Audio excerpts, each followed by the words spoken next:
Morning, everyone. My name is MightyStream, and I'm going to do our March the 8th spiritual principle a day in a meditation. The title of today's meditation is Responsibility, No Matter Our Clean Time. We sometimes belittle the struggles we face as gold-plated problems, but if we ignore them, we may get a gold-plated relapse. That comes from our Living Clean book, Chapter 6, Finding Our Place in the World. In Narcotics Anonymous, our primary purpose is to carry the message to the still suffering addict. Cleantime doesn't make us immune to pain or problems, so any of us is eligible to be that addict on any given day. But what if the message seems to apply less to us than it used to? We get some time under our belts and our lives are progressing well. We acquire some of the trappings we associate with being a productive member of society.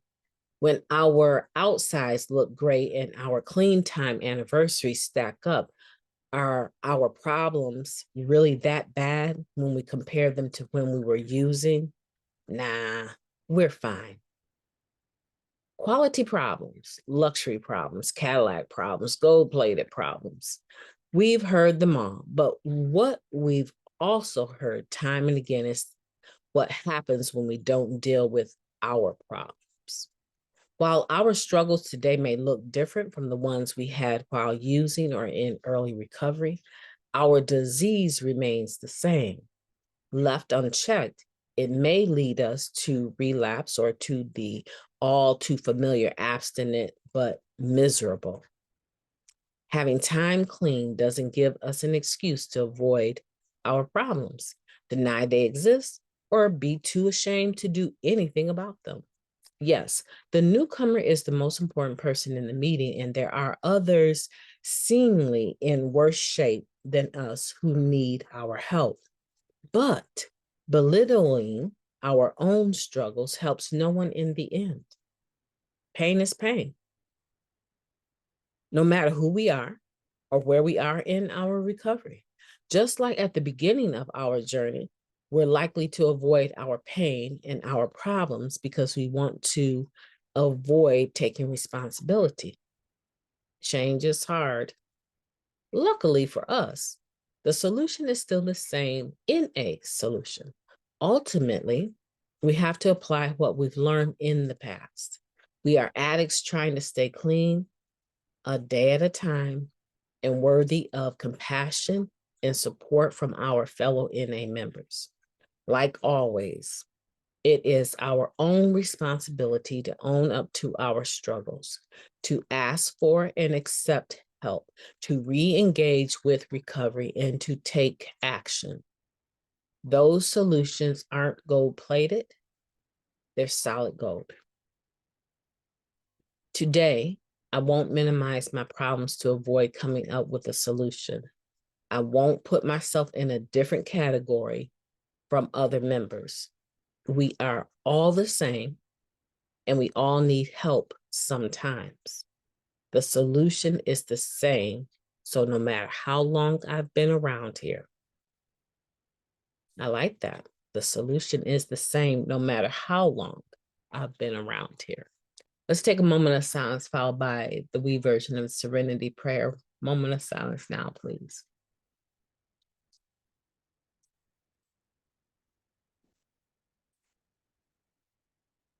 Thank you. God, grant us the serenity to accept the things we cannot change, the courage to change the things that we can, and the wisdom to know the difference just for today. Please and thank you. So we're talking about being able to acknowledge that we have a problem, right? And being responsible enough to deal with that problem, no matter how long we've been clean. And it's true. I do think what happens sometimes is that we get clean and we stay clean for a while, and all of a sudden now We think our problems are gold-plated, so we don't talk about them. All of a sudden, we get this thought in our head that nobody wants to hear how I'm struggling to go, back to school to get a doctorate. Nobody wants to hear that.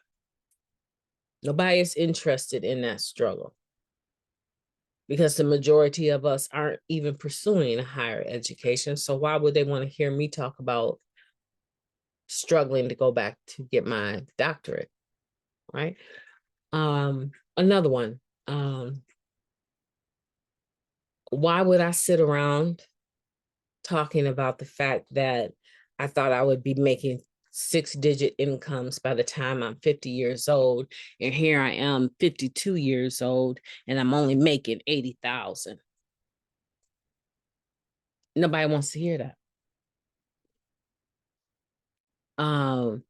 These are things we tell ourselves, right? Why would I sit around talking about the fact that my taxes are due and I don't have the money to pay them, and the majority of the people in recovery don't even have their own business, right? The troubles of being an entrepreneur, the troubles of owning your own restaurant, the troubles of having properties, right? Being a realtor or owning real estate and having properties that you rent out to other people, but you're having a problem finding someone that can do maintenance. Who wants to even hear that, right? So I'm just trying to give you examples of what I would think sometimes people with substantial amount of clean time or some clean time who have established themselves in some kind of way and feel that their problem is not appropriate for the table, because it's going to sound like they're gloating because they're talking about a difficult situation that most people may not be able to relate to, and which is a crazy assumption to even make to begin with. Why would you assume that I'm not able to relate to the pain and the agony that you are experiencing as you struggle to make a decision to go back to school to get your doctorate? Are you not cutting me short and saying about me that my mind is not, large enough or, progressed enough to be able to embrace your pain and to be able to be empathetic for you? How dare you? Why would you judge me like that? You don't know anything about me. You think that I can't come into a meeting and hear you complain about the fact that your fleet of vehicles were damaged in the hailstorm, and now you've got 50 cars that need dents pulled out of them before you can even open up for business? You don't think that I have the ability to have empathy for you, regardless to how gold-plated your problem might be? Why judge me like that, right?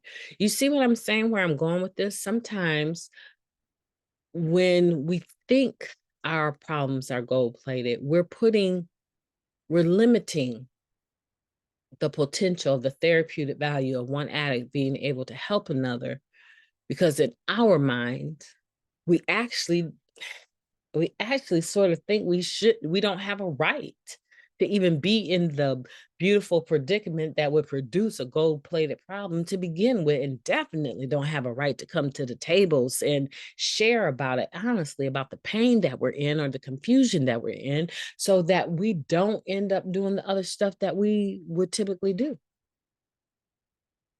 right? I don't care who you are. If you're a member of Narcotics Anonymous, you have the right to come into a meeting and share your truth, no matter how gold-plated you think that truth is or how menial you think it is. We're here for each other. And true, not everyone is going to be able to relate to that. But I guarantee you that the person that is struggling with going back to school to get their GED so that they can get a decent paying job is sensing the same sort of anxiety and pressure as an individual worried about whether or not they can actually afford to go back to school or the time to get their PhD. It's very similar anxiety, very similar. At the root of it, that anxiety is very similar. A person that is sharing about putting a dog that is 16 years old to sleep because they have a cancer, a tumor, or something, and the love that it takes to be able to release that animal from that level of pain. You can't tell me that they can't relate to someone that is going up to hospice or having their parent come home on hospice and watching them transition. You can't tell me that the two are not similar. That level of pain is similar. And so we have to really, I think, as a fellowship, get away from this small problem, big problem mentality. Silver plated versus bronze plated versus gold plated problems, Cadillac problem.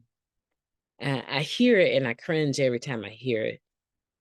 And I don't think I've ever used the terminology. I know this sounds like a Cadillac problem. I don't have I should be here complaining. No, I don't share like that.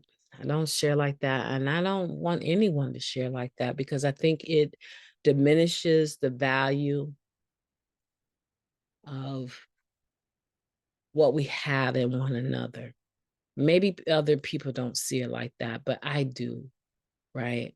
I feel like the therapeutic value of one addict helping another is without parallel because we don't put one another or ourselves on pedestals and we don't degrade each other. We accept one another. And that's where I want to leave you today. That's your responsibility, no matter what, to deal with your problems, your responsibility to deal with what's in front of you.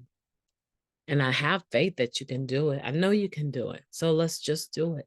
My name is MightyStream. I've enjoyed talking to you today, and I hope that you will have a beautiful day on purpose.